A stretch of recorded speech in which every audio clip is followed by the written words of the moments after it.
Wel, fi yma yn y gogledd, a na fod yn onest gyda chi, fi ddim yn hapus. Fi wedi bod yn cerdded rownd y pentre yma, heno, ac mae jyst clywed Saesneg pob man. Pob man fi'n mynd lawr llwybr, llwybr yn lôn fach odro, neu rhywbeth, a fi'n mynd lawr yna, a mae pob person fi'n cwrdd â, siarad Saesneg. Oedd un mam, oedd hi'n siarad Saesneg i'w plentyn hi, a wedyn oedd hi'n troi at fi siarad Cymraeg. A nes i bron y colli fe. Nes i bron mynd yn wyth.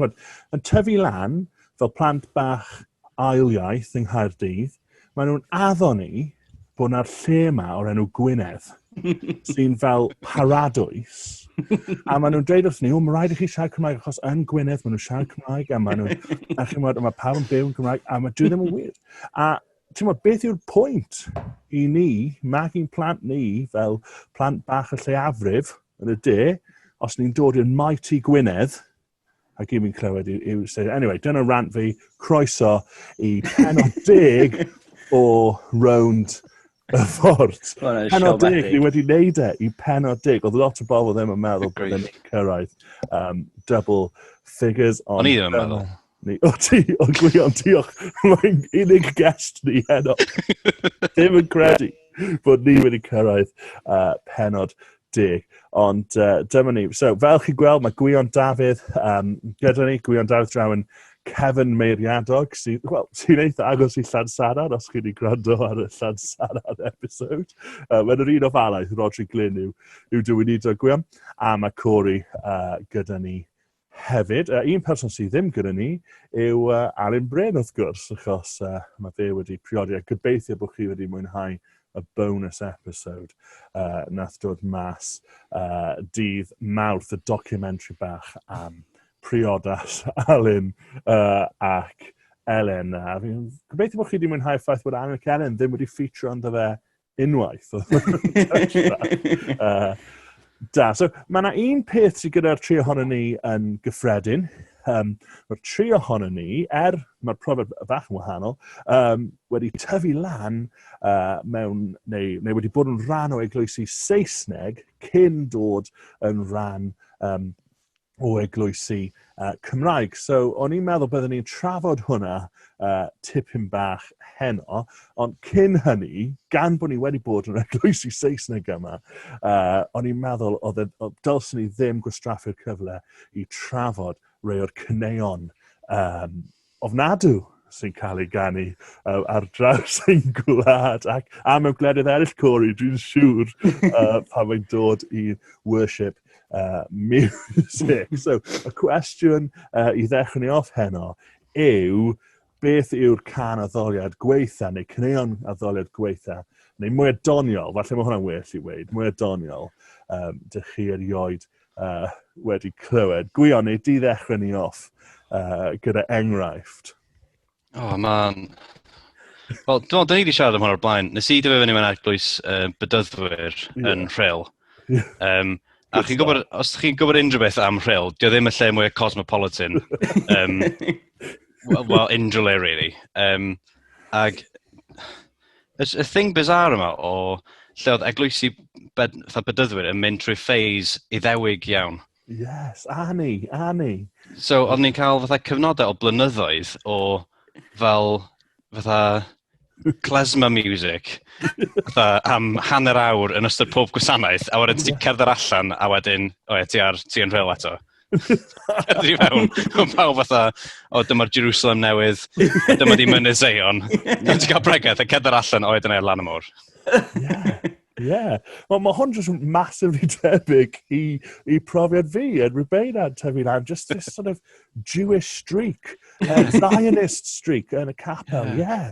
Ac am ryw reswm, mae rhaid maen nhw oedd wedi monopolisio yr addoliad achos o dylanwad trwm. Unrhyw enghreifftiau Gwion, achos mae gyda fi rei, ond fi'n poeni bod ni gyda'r un rei.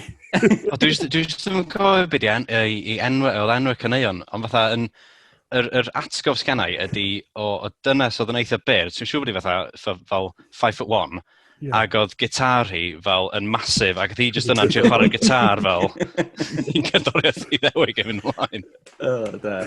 Wel, o'n i wedi meddwl am rei. Fi'n cofio, o'n i wedi tyfu lan Rwbein y Baptist, mae'n profiad mor debyg. Ti'n cofio King of Kings and Lord of Lords glory? O ti jyst yn canu, a pob tro ti'n canu eto, oedd yn speedio lan. Yeah. O chi oedd yn canu hwnna, tan hynny, o ti'n dechrau off fel, really, fel ti'n dweud, fel cerddoriaeth Iddewig, o ti'n benni lan, oedd fel screamo mosh pit, oedd y pobl y capel jyst yn mynd yn wyllt, ac oedd gwrs oedd pob un o'n nhw'n clapio hefyd. Yeah. A ti'n modd, oedd pobl newydd yn dod mewn weithiau. Mewn i hwnna. A ti'n cofio un arall? Un arall sy'n wastad yn ei chwerthin yw I will dance as David danced. Dance as David. Dim yn cofio hwnna. Oh, yeah, mae'n really ddewig eto. I will dance as David danced. And wrth gwrs, mae am yr amser yma lle mae Dafydd yn dawnsio o blaen arch y cyfamod. Achos mae mor hafn. Ond dawnsio noeth. Holl pwynt o stori, maen nhw wedi dillad ei ffwrdd. A dawnsio noeth, a wedyn mae'r holl bobl fel 300 o bobl yn Rubeina jyst yn canu I will dance as David danced. He's down, yeah. Corey, Pobl yn dechrau fatha dad wneud i crysau. Yeah, ti'n iawn, bydde hwnna'n wath. Definitely. Corey, beth o dar y ti? Beth oedd yn ymlaen? Draw in Tennessee. Wel, o'n i ddim yn cael Jewish streak yn anffodus. Mae'n swnio fel profiad just fantastic, actually. Nes i ddim really fel tyfu lan yn mynd i capel, ond nes i cychwyn pan o'n i'n 17. Ond o fi really mewn i fel bandia fel death metal. Yeah. Ti'n gwybod, fel heavy metal, fel. Ac oedd na bands Cristnogaeth death metal. Yeah. Ac o fi just yn fel, wow, nhw oedd yn cyflwyno'r ffydd Cristnogol i fi. Ac nawr i gwrando iddyn nhw, maen nhw'n mor terrible. Nhw ddim yn da. Under Oath, The Devil Wears Prada. Maen nhw ddim yn band. Devil Wears Prada? Oedd y band o'r enw Devil Wears Prada. Sa'n gwybod os yna copyright law? Yeah, fi'n credu o'n nhw ar fel Tooth and Nail Records. Yeah, Tooth and Nail, nhw oedd y record label death metal. Ond roedd Under Oath yn massive, ond maen nhw dal yn chwarae. Yeah, maen nhw wedi troi Kevin ar y ffydd, so. Yeah, Ond maen nhw wastad yn chwarae fel Vans Warped Tour. Yeah, a fel pregethu'r efengel o'r llwyfan a stuff. Unwaith o fi, well, so basically unwaith nath fi a Catrin mynd i Tennessee ar ôl bod yng Nghymru, ac oedd na fel, oedd rhaid i rhywun pigo ni lan i dod â ni adra, ac gafon ni'r gweinidog yma o tref, ac nath o just troi y sain ymlaen yn y radio, ac oedd gyda fo reggae Cristnogol, fel fersiwn ar reggae o caneuon fel, chi'n gwybod fel, Chris Tomlin reggae version. Wow. Ac o fi jyst yn trio peidio chwerthu'n gymaint, oedd o'n eitha. Bydde fi profi'n gwrando ar y CD yno. Really honest gyda chi. Yn sôn am hwnna, yna dyn yn cathol ni oedd yn neud fersiynau reggae o caneuon yn ystod yr addoliad. Yes. Fel Meekness and Majesty, fel, just can't really tell, I was just yn fel... O, man. O fi a chwaer fi efo'r chwaer ar y grŵp addoliad. Oedd hi'n gwneud fersiwn reggae amazing o Lord I Lift Your Name on High. Oh, gosh. Mae'n ffitio'n berffaith. Mae gennau fersiwn ska hwnna gan the Insiders. It's obviously been noticed o'r blaen, yeah. Ond unrhyw enghraifft eraill o just caneuon addoliad really doniol. Mae yna rei nhw sy'n rude, does, a ni ddim really teimlo ni'n gallu fel trafod nhw yma. Mae rei nhw ti'n darllen y geiriau, ti just fel, beth oedd yn mynd trwy meddyliau nhw, ti'n modd? Ond nawn ni siarad am reina yn rhywbryd arall, ni ddim teimlo bod ni'n gallu dod rhain. Ydych chi'n cofio can nhw Jubilate? Jubilate, everybody. Chi'n cofio hwnna? Mae fe yn Grym Mal 2. Ac o'n i'n defnyddio hwnna yn gwasanaethau ysgol. So, pob tro oedd yn tro dosbarth ni neu gwasanaeth ysgol yn dweud, be chi'n moyn canu? Ac o'n i wastad yn dewis Jubilate o Grym Mal 2. Oedd gen ni y boi ma'n dosbarth ni, Aled Hill, legend. Ond o'n i wastad yn cael fe darllen Jubilate allan. Ond am ryw reswm, nath penderfynu bod y J yn fel Silent J. So, oedd yn wastad darllen Jubilate. Oedd yn mynd lan o flaen y dosbarth, right, Jubilate. Chos dim ond y geiriau yna, ti yn y fersiwn Cymraeg. Jubilate. Deo. A wedyn just fel, eistedd nawr. Ac o'n i'n neud hwn mor amal, pan oedd e'n dod i diwedd y chweched, y gafon ni fel gwasanaeth o lan i erioed, oedd pawb fel, Hili, ti'n gorfod wneud y mate, ti'n gorfod wneud yw bynate. A math o cytuno i wneud e, os oedd pawb yn y blwyddyn, oedd rhyw 80 ohono ni, os oedd pawb yn y blwyddyn yn prynu peint byddwn i'n mynd lan y darllen mas jubilate. A nath y lle just explodio ar ôl i fe wneud e. Oedd e just yn absolutely amazing. Fi'n siŵr bod yna lot mwy o ganeuon i drafod. A please, dyma fe, wythnos yma nawr, defnyddio'r hashtag Rownd y ffordd, danfonwch mewn y caneuon addoliad mwy adoniol chi erioed wedi. Ni ddim eisiau rei da, okay? Peidwch y dechrau anfon rei da i ni. Gwybod bod yna rei da i ni ddau. Ond, ni moyn y rei gwael. Ni just moyn mwynhau nhw. Gyda chi. Nath rwy'n deud wrth fi unwaith, mae nhw hefyd wedi mynd o eglwys Saesneg, actually yn Lloegr wedi symud i Gymru. Ac o'n nhw fel, mae'n amazing dod mewn i'r scene Gymraeg. Oherwydd mae'r holl fel favourite worship songs fi o 10 mlynedd yn ôl yn cael eu cyflwyno fel rei newydd nawr yn Gymraeg. Ac oedd hi'n absolutely lyfio'r ffaith bod hi'n gallu caru nhw eto. Tro'n rhan oedd hi'n massive fel fan o Shine Jesus Shine, a mae'n dod yma, mae pa fel, gyd i clywed y can yma? Nes i gael profiad union rhywun peth. Fel un o'r eglwysi Cymraeg cyntaf nes i fynd iddo fo, fatha ar ben fy hun, as in, heb rhiannu fi. Fel, nath yr arweinwr addoliad fel, mae gen ni gan newydd sbon i chi. A fel, dyma ni, I am a new creation o 1983. It's what? Dwi'n lyfio, nes i'n mynd i sold out unwaith, a nath rhywun dweud, come on and celebrate. Dyn ni just yn alienator pob un yn gwrandawyr ni, na ddim tyfu lan mewn cyferi Saesneg. Dyn ni deall, ond... Nethon nhw'n neud y clap yna fo? Do. So fi'n credu falle nes i dysgu nhw'r clap. Ond yr un arall ni'n pan ti'n mynd i capel, yn meddwl, Derek, dwi wedi dewis un o'r emynau modern wythnos yma. A ti fel, pa'n ti wedi dewis? Wel, yn gwybod, does na ddim un emyn yn caneuon ffydd sydd yn iau na fi. Fi'n 34. So, pan maen nhw'n ni wedi denu modern, ti fel, right, os dwi ddim yn y cyfieithiad yna o there is a redeemer, dwi ddim gwrdd yn ddordeb.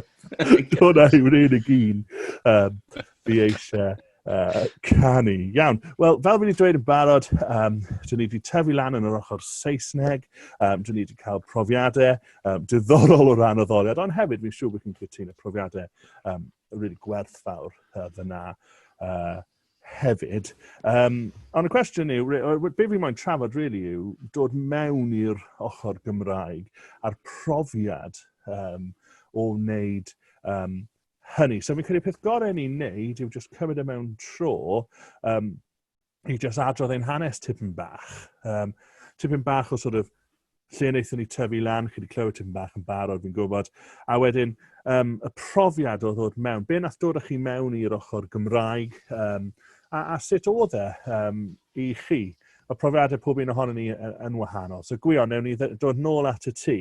Neu di rannu just bach o dy brofiad gyda ni? So nes i, os fi ddim barod, nes i dyfynu yn Rhyl yn y Gogledd Ddwyrain. As if bod unrhyw ddim yn gwybod lle mae Rhyl.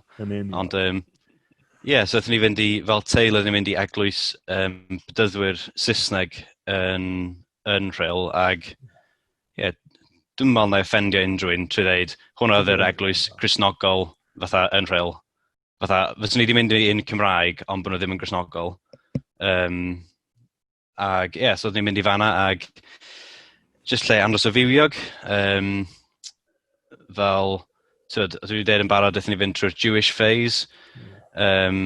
So weithio oedd o'n teimlo fel bod rhieni yn cael cystadleuaeth o be oedd yr enw mwyaf obscure beiblaidd oedd yn gallu rhoi i'w plentyn nhw. So gen ti fel Zedekiah. Gyda Gwion. Yr un mwyaf obscure. Ydych chi'n mynd i'n ffindio hwn yn y Beibl? Mae'n mor obscure hynny. So fel, dwi'n cofio fatha yn addoliad, oedd ni'n pobl yn cael conga lines o gwmpas yr... So yna un boi oedd yn cerdded o gwmpas trail efo parrot ar ei ysgwydd, ac fodd yn arwain y conga lines, mynd o gwmpas y capel. Ond eto, deud nhw'n cymryd y mic, ond actually, pobl yn genuinely yn dathlu wrth addoli. Mae pethau mae gyd yn dod allan o rhywbeth genuine. A pan mae pobl yn mynd yn really excited, oedd y box o flags yn dod allan. Wow. A ti'n gorau pigo rhai gorau allan gen i'r pobl yn y cefn gael nhw. Ond pan ti'n y clwb ieuenctid, ti'n y criw ieuenctid, mae hwn just yn gold.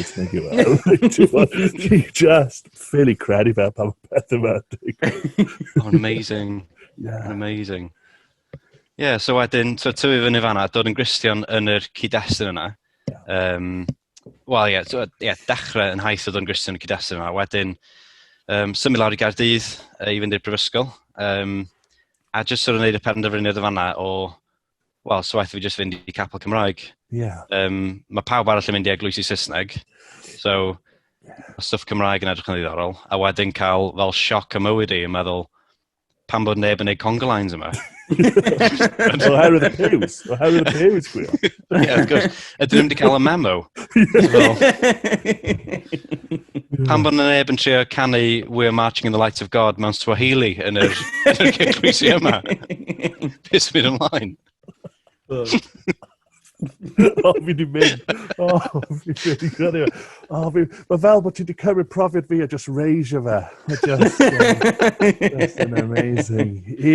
So, capel Cymraeg yng Nghaerdydd. A wedyn, siarad i ni mwy am y profiad yna o just dod yn rhan o hwnna.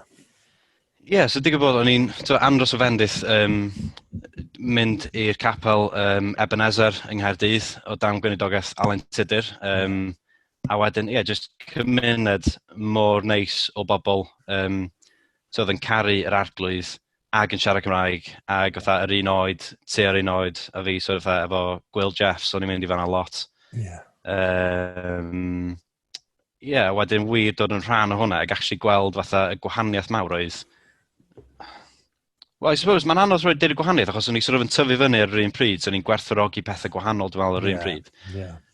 Ond wir cael i fewn i'r gymdeithas efo pobl oedd yn caru'r arglwydd ac wedi bod yn caru'r arglwydd ers blynyddoedd.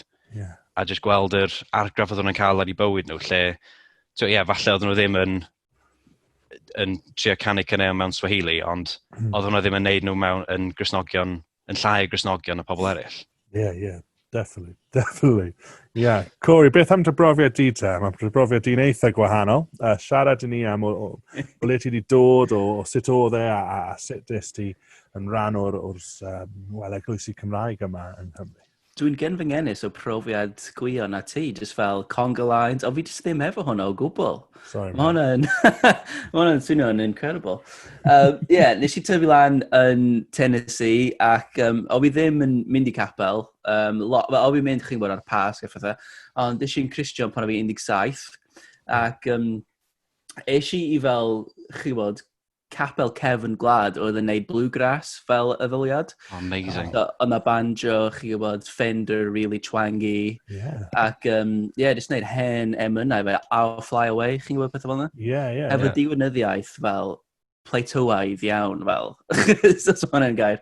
Fel really fel, funny. Ond, a wedyn, ges i'r cyfle i... Wel, actually na, o fi'n mynd i skipio bit, actually.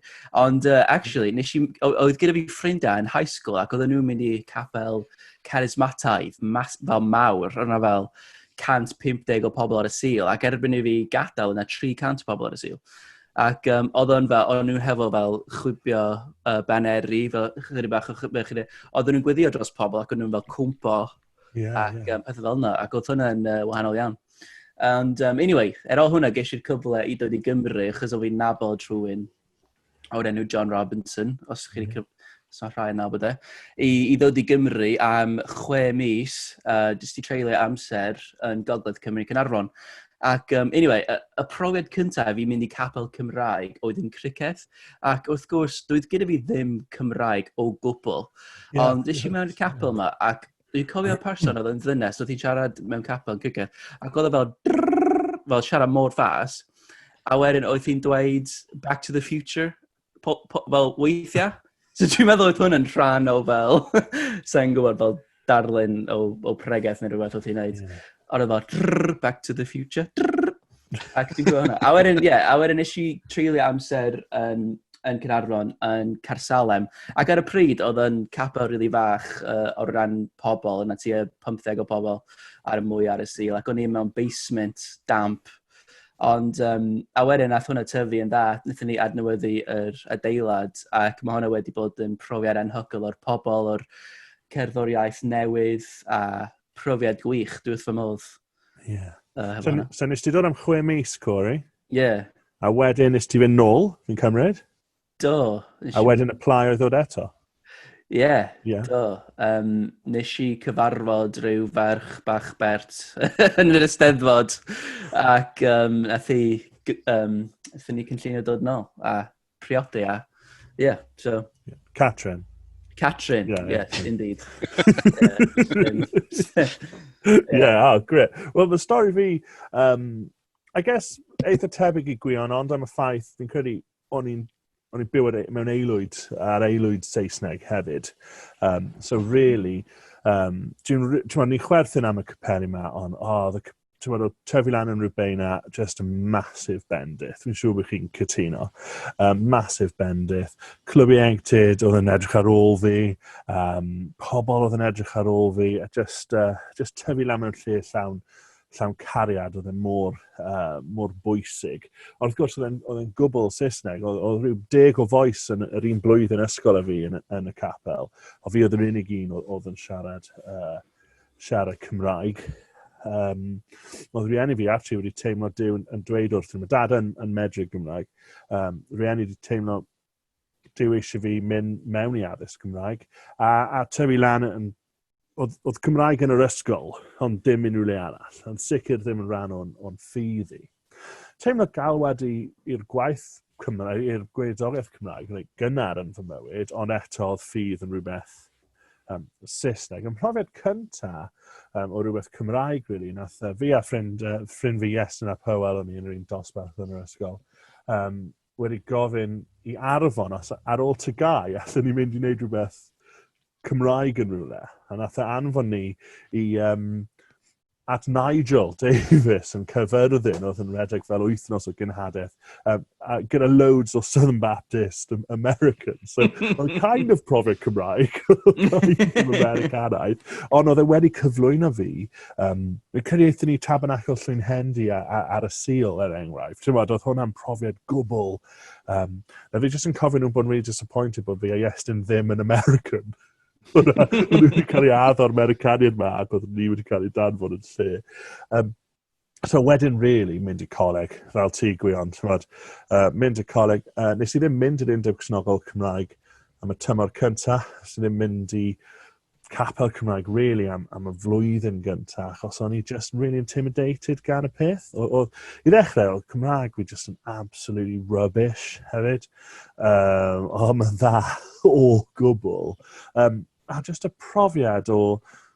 Nath Llion Marc chwarae teg, nath yn knock y drws fi yn Pant Celyn a dweud, ti'n gorfod dod i'r Undeb Cristnogol Cymraeg, mae'n fel 8 o ni. Ti'n gorfod dod, ti'n fel, okay, mae'n fynd. Dredge fe, really nervous fel, genuinely. A mi'n cofio just eistedd yna ar trio gweddion Gymraeg, a just dim byd yn dod. Literally, dim byd yn dod.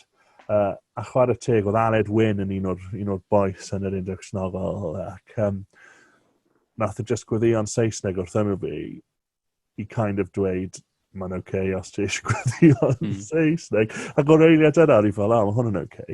Fi gallu wneud hwn. Ond, wnaeth I really stryglo gyda gweddion Gymraeg. Fi'n credu mae gweddi'n rhywbeth sydd just mor ddwfn yn y ti, nag yw e.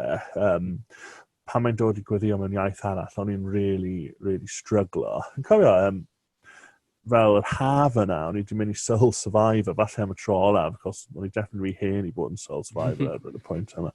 A mi'n cofio, ond pam yn gweddio, mi'n just yn cofio gweddio fyna, a gofyn I i'r ysbryd rili, just ryddhau fi allu gweddïo'n Gymraeg. Mi'n cofio just cael profiad o just teimlo ryddhad a just gweddio. A mewn ffordd, o'r foment yna ymlaen, o'n i ddim di struggle gyda fe. Nes i mynd i'r gorlan wedyn, lle nes ti cwrdd â Catrin wrth gwrs, Cori. Nes i mynd i'r gorlan, a fi'n cofio gweddio gyda cynnan llwyd, sydd wedi bod ar y podlediad, a just yn ffain. A just meddwl, cofio, mae hwnna'n okay nawr, ac oedd hwnna'n profiad eitha.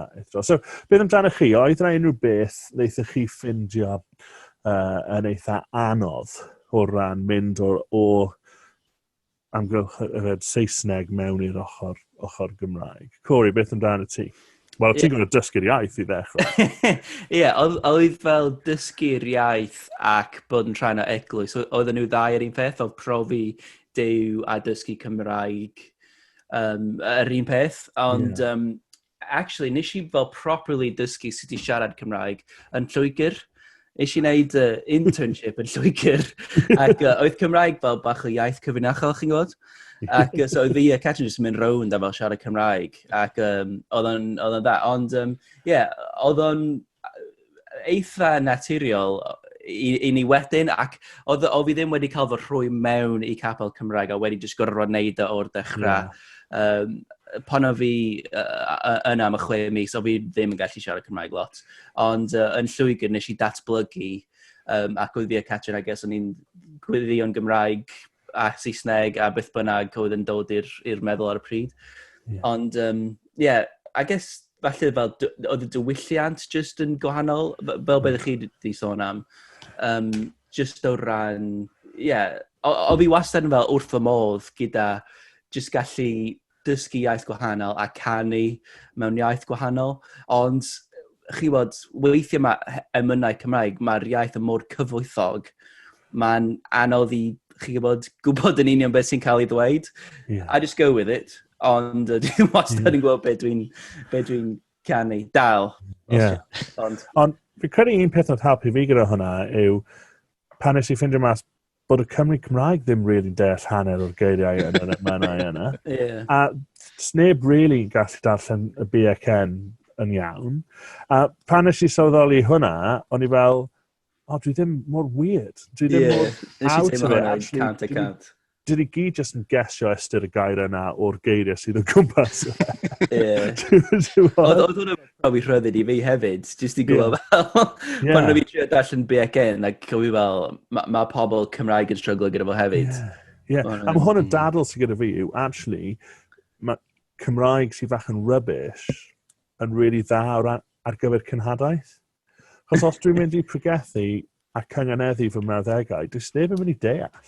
Mae'n bwysig bod i siarad i bobl fel maen nhw'n gallu deall. Beth amdano ti, Gwion? Y brofiad di o mynd i Gaerdydd a ers ni bod yn cefnmeiriadog, oedd unrhyw beth o ti'n ffindio'n odd neu'n paid o dweud unrhyw beth personol, odd neu'n anodd yn y profiad yna?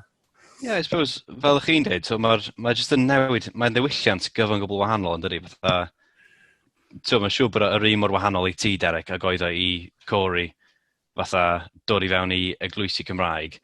Ac dwi'n meddwl i fi, actually sylweddoli bod pawb yn nabod ei gilydd. Ti'n mynd i un capel, a ti'n fel, so ti'n mynd i rwla arall wrthos wedyn, yn un capel yma. Reit, dwi'n nabod i frawd, a ti'n fel, what? Sut ydych chi'n nabod eich gilydd?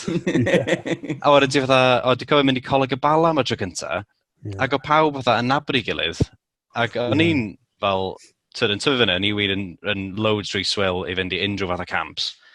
So mynd i coleg y bala, so mae'r bobl yma sydd yn oed o fi, actually, da chi wedi nabod eich gilydd ers 10 mlynedd da, a di gael fatha profiadau masif efo'ch gilydd. Ti'n fatha, yn really anodd teimlo fatha fel outsider yn dod i fewn, ond ti'n fatha, actually, dwi'n siarad Cymraeg, dwi'n Gristion, dwi'n outsider, mae'n really weird. A fatha, dwi'n cofio fel, yn yr undeb Cristnogol hefyd, fatha, ti'n siarad mewn ffordd gwahanol achos ti o cyd-destun gwahanol. A wedyn, oedd cyd-destun o'n ni wedi dod yma yn eitha charismataidd, fel bosib chi wedi pigo fyny ar efo. O'r eglwys.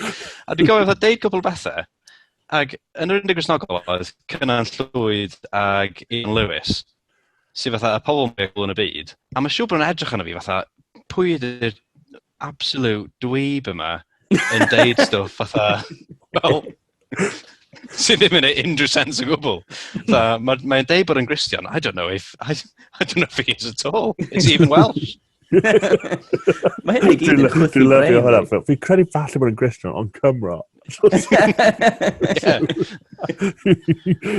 Fi'n kind of thrivio off bod yn hwnna ddo. Fi'n kind of eitha mwynhau bod y person sy'n just yn fwy charismatic yn y pobl.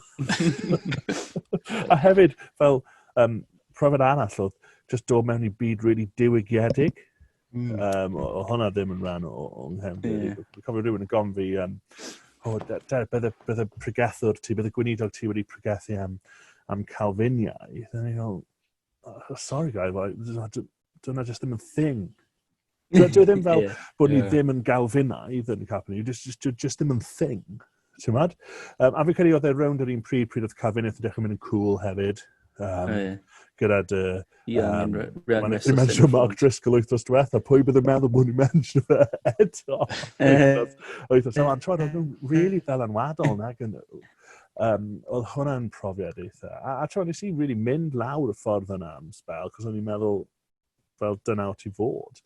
Ond oedd hwnna'n profiad eitha anodd. Ond mae lot o hwnna yw geirfa, fi'n meddwl, mwy na unrhyw arall, semantics. So, ni wedi kind of trafod pethau oedd yn anodd, pethau oedd yn struggle. Beth am y bendithion te? Pa bendithion mae Cori wedi cael graig? Wel, i gyd wedi cael graigedd allan o'r tîm Gymraeg. Ond beth am pa bendithion ych chi wedi cael mas o fod yn yr ochr Gymraeg o bethau? Cori, gyd i ddechrau. Mae'n anodd i fel gwybod ble i ddechrau. Dwi wedi cael gymaint o bendith o fod yn rhan o eglwys Cymraeg ac eglwys yng Nghymru.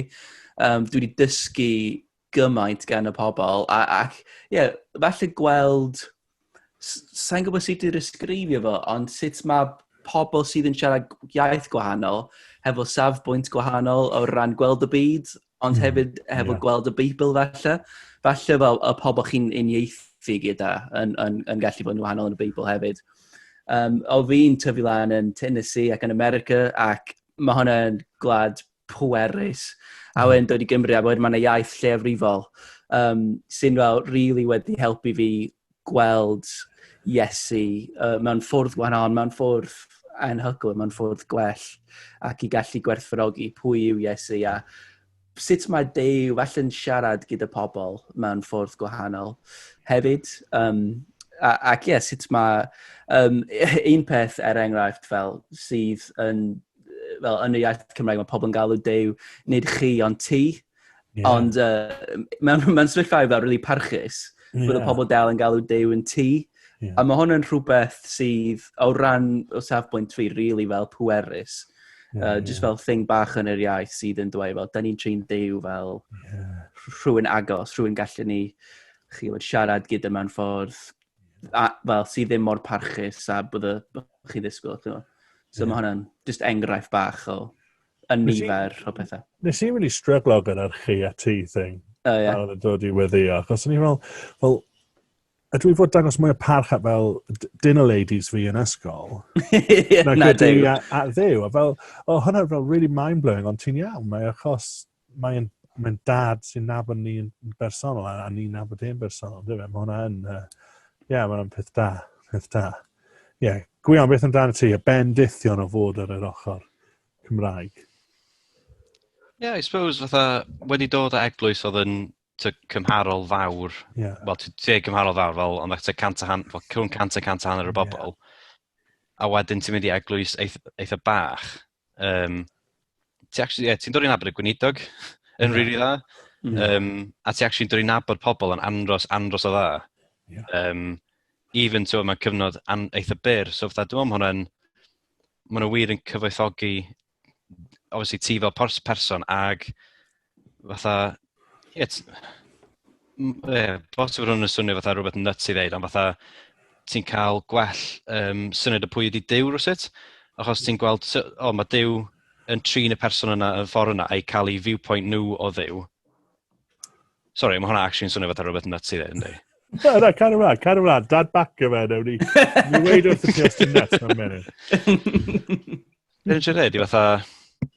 So ti'n dod i nabod fel, enghraifft, Arfon Jones, a wedyn ti'n dod i ddall y ffordd mae o'n siarad am Dduw, sy'n gyfan gwbl feiblaidd, ond eto mae hwnna yn wahanol iawn i'r ffordd mae Cynan Llwyd yn siarad am Dduw, ond eto sy'n gyfan gwbl feiblaidd. So fatha, just cymeriad Duw yn cael ei chwarae allan mewn ffyrdd gwahanol. I suppose dyna di'r cyfoeth ti'n cael o ddod i nabod Cristnogion eraill mewn ffordd andros o intimate, really, ynddo?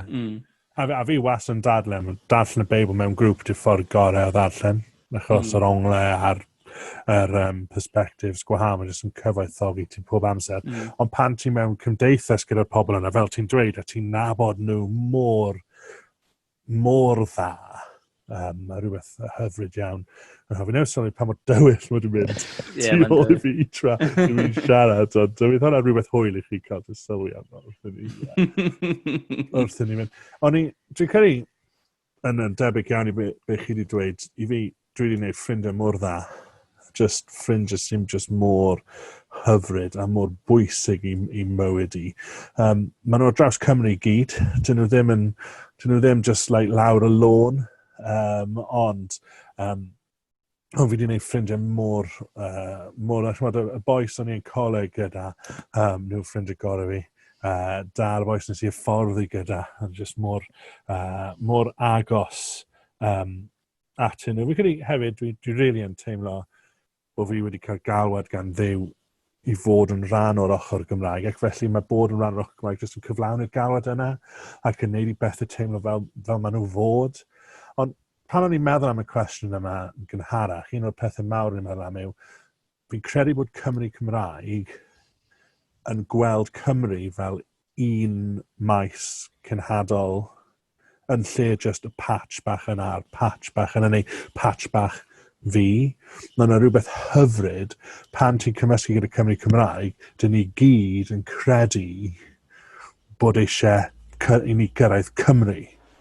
Ti'n gwybod, dwi ddim just eisiau cyrraedd Abertawe, dwi eisiau gweld fy ngwlad, fy nghenedl i yn cael ei newid gan cariad Iesu Grist. A ti'n gwybod, fi'n credu mae hwnna'n rhywbeth mae Cymru Cymraeg yn deall.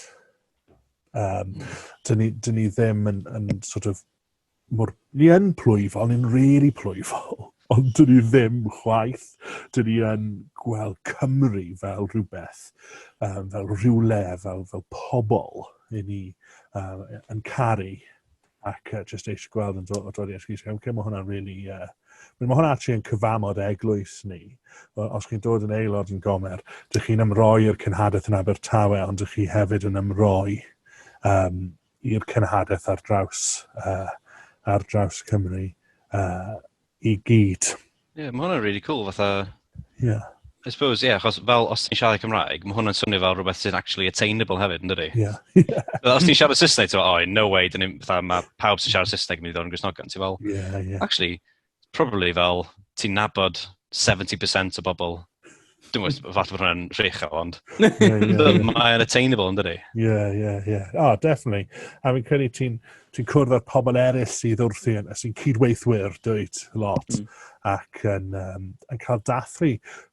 Be sy'n lyflu yw cael dathlu beth sy'n mynd mlaen yng Nghymru ar hyn o bryd. Mae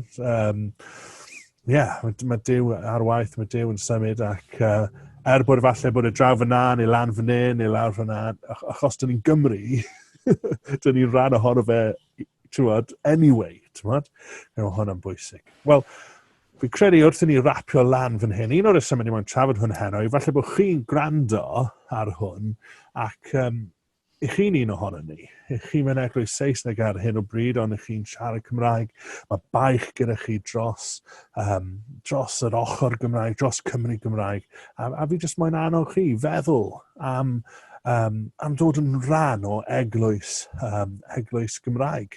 Ni wedi rhoi digon o resymau i chi wneud, ond please, just meddyliwch dan, wedi Duw yn galw chi i'r ochr Gymraeg i dod ac i gynhadu ymhlith y Cymru Cymraeg.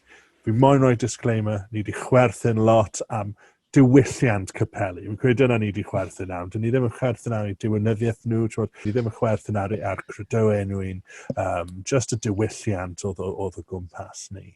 A ni wedi mynd nôl i bod yn y clwb ieuenctid tym bach hefyd, so mae hwnna wedi bod yn hwyl. O, diolch Cori a diolch Gwion. Diolch i ti Clem am yr holl waith i ti wneud. Please cysylltwch gyda ni. Defnyddiwch y hashtag Rownd y for. Ni moyn clywed am eich y caneuon mwy doniol chi wedi clywed.